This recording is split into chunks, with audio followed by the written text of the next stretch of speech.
SDG 15 deals with the promotion of sustainable management of natural resources in land systems, including biodiversity. And these land systems, including that refer to forests as well, they are responsible for keeping altogether more than 80% of biodiversity in our planet. At the same time, rural communities, including family farmers, are the great custodians of these same forests. So the challenge is that on one hand, keeping the access of those same communities to these resources, but at the same time giving the right incentives to promote the conservation of those.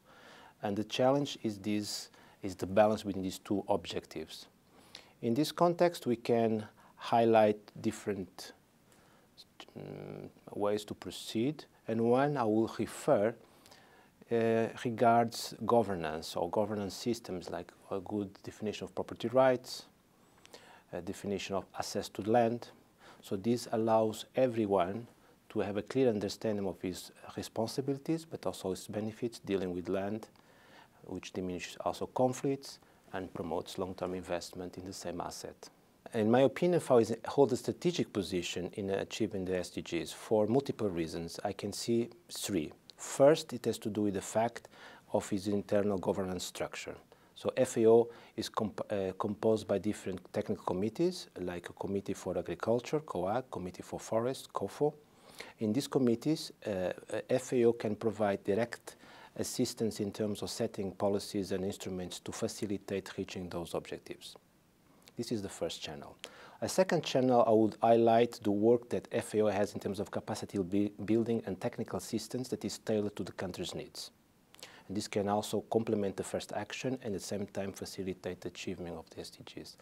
The last but not least has to do with the work that FAO does in the field. So FAO is present in over 130 countries, and this presence in the countries can be tailored for specific needs and specific niches that the country needs to facilitate the same objectives. So altogether, this makes me think that FAO holds a strategic position to facilitate the implementation of SDGs. As an economist, I would say we have a set of tools, either market-related like prices and quantities, and non-market-related like voluntary instruments like certification. But above all, what is important is to work and to start working with a solid piece of information and data.